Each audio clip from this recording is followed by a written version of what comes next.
Issue থাকলেও আপনি content monetization setup পাবেন। আসসালামু আলাইকুম রহমতুল্লাহ। হ্যালো ফ্রেন্ডস, ইস্যু থাকলেও কিভাবে আপনি কন্টেন্ট মনিটাইজেশন সেটআপ পাবেন তার বিস্তারিত আলোচনা থাকবে আজকের ভিডিওতে। তবে আমি বলে দেই যে 31শে আগস্ট কিন্তু শেষ হয়ে গিয়েছে, আমরা কিন্তু এখনও কন্টেন্ট মনিটাইজেশন সেটআপ পাচ্ছি। কন্টেন্ট মনিটাইজেশন সেটআপ দেওয়া কিন্তু চলমান রয়েছে।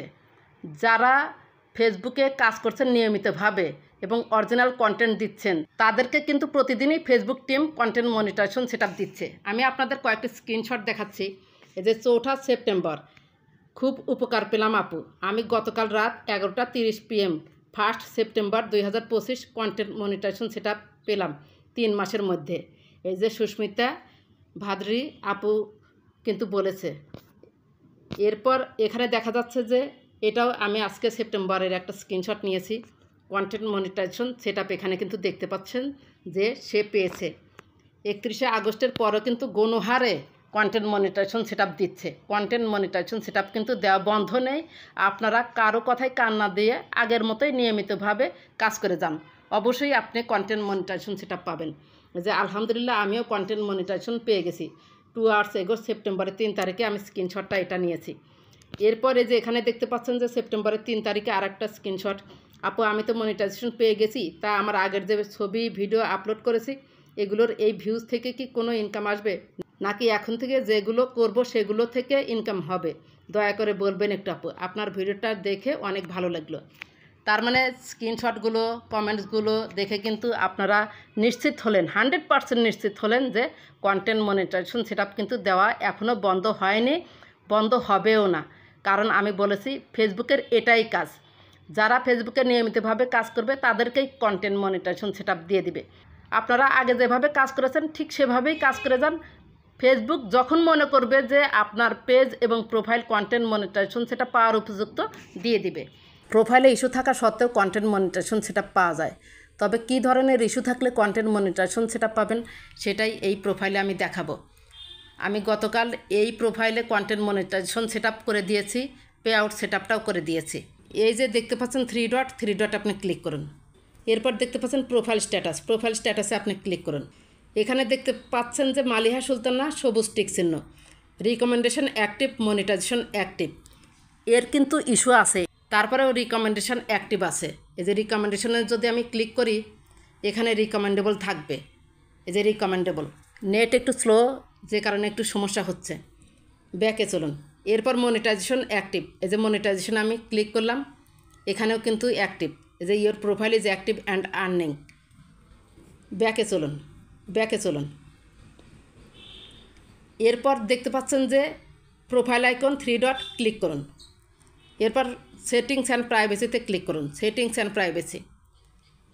এরপর দেখতে পাচ্ছেন এখানে সেটিংস আইকনে আপনি ক্লিক করুন। এখানে পে আউটসে আমি একটু যাব, নিচে পে আউটস আছে, এই যে পে আউটসে ক্লিক করলাম। এরপর এখানে দেখতে পাচ্ছেন your earnings are on hold. গতকাল পে আউট সেট আপ করার পর এই সেট আপটা আর্নিংয়ে গিয়েছে, ফেসবুক টিম এটা চেক করে এই ইস্যুটা সরিয়ে দিবে। এরপর উপরে দেখতে পাচ্ছেন সেটিংস আইকনে আপনি ক্লিক করুন। এখানে এই যে দেখুন Maliha Sultana 2 earning source, content monetization এবং হচ্ছে স্টার থেকে এটা পেয়েছে। ব্যাকে চলুন। এবার ইস্যু কোথায় এসেছে চলুন দেখিয়ে দিই। এরপর এখানে দেখতে পাচ্ছেন প্রোফাইল আইকন 3 ডট ক্লিক করুন। হেল্প অ্যান্ড সাপোর্টে যাবো। এই যে হেল্প অ্যান্ড সাপোর্টে ক্লিক করলে সাপোর্ট আসবে। এই যে সাপোর্টে আমি ক্লিক করলাম। এখানে আমরা পে আউট সেট আপ করার জন্য রিভিউ রেখেছে। আরেকটি কথা, এই সাপোর্ট ইনবক্সে আমি ক্লিক করলাম। এখানে রিপোর্টস অ্যাবাউট আদার্সে ক্লিক করলাম। এখানে উনি একটি রিপোর্ট করেছে, সেটা রিমুভ করা যায় না। উনি যাকে রিপোর্ট করেছে তার মাধ্যমে 2 জন মিউচুয়াল করে যদি রিমুভ করা যায় তাহলে করা যাবে। এরপর দেখতে পাচ্ছেন ইওর অ্যালার্টস, এখানে 2টা হচ্ছে ইস্যু ছিল। যে ইস্যুতে একটিতে ছিল হচ্ছে বাচ্চাকে নিয়ে মিউজিক দিয়েছে, গান দিয়েছে, আর একটা ইস্যু ছিল হচ্ছে এআইয়ের কাছ থেকে সবাই গণহারে যে ছবিটা নিয়েছিল সেটা এখানে ছিল। 2টা আমি রিমুভ করেছি। রিমুভ করার পর আমার মনে হলো আমি যদি এটা অডিয়েন্সকে দেখাতে পারতাম তাহলে তারা 100% বিশ্বাস করতো। বিশ্বাস করুন যে এই ইওর অ্যালার্টসে 2টা ইস্যু ছিল, তারপরেও কিন্তু সে কন্টেন্ট মনিটাইজেশন সেটআপ পেয়েছে। ইস্যু দুইটা হচ্ছে 24 সালের ইস্যু থাকা সত্ত্বেও ইস্যু আছে, সেই ইস্যুগুলো হয়তো তেমন একটা জোরদার ছিল না। রিকমেন্ডেশন অ্যাক্টিভ ছিল, মনিটাইজেশন অ্যাক্টিভ ছিল, যে কারণে সে কন্টেন্ট মনিটাইজেশন সেটআপটা পেয়েছে। যারা ইস্যু পেয়েছেন, প্রোফাইল হ্যাজ সাম ইস্যুস আছে, আপনারা চেক দিবেন যে রিকমেন্ডেশন অ্যাক্টিভ, মনিটাইজেশন অ্যাক্টিভ এই কথাগুলো আছে নাকি। যদি এই কথাগুলো থাকে তাহলে আপনাদের ইস্যু থাকা সত্ত্বেও আপনারা কন্টেন্ট মনিটাইজেশন সেটআপ পাবেন। আশা করি বুঝতে পেরেছেন যে ইস্যু থাকা সত্ত্বেও কন্টেন্ট মনিটাইজেশন সেটআপ পাওয়া যায়। আমি নিজেই এর প্রমাণ, কারণ আমি যখন কালকে এটার পে আউট সেট আপ করতে যাই তার আগে হচ্ছে সব কিছু চেক দিয়ে তারপরে তো সেট আপ করবো। চেক দেওয়ার সময় দেখি যে ইওর অ্যালার্টসে হচ্ছে 2টা ইস্যু রয়েছে। সেটা রিমুভ করার পর আমার খেয়াল হলো যে আমি এটা অডিয়েন্সকে দেখালেও তো পারতাম।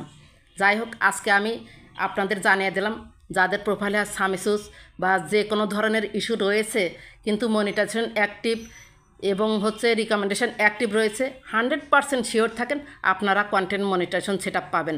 এই মুহূর্তে আপনারা শুধু অরিজিনাল কন্টেন্ট আপলোড করে যান, কন্টেন্ট মনিটাইজেশন সেটআপ না পাওয়া পর্যন্ত অরিজিনাল কন্টেন্ট আপলোড করুন, ফেসবুকের নিয়ম অনুযায়ী কাজ করুন, অবশ্যই কন্টেন্ট মনিটাইজেশন সেটআপ পাবেন। যদি ভিডিওটি ভালো লেগে থাকে বা আপনার একটু উপকার হয়ে থাকে, প্লিজ লাইক, কমেন্ট, সাবস্ক্রাইব করে সাথেই থাকবেন।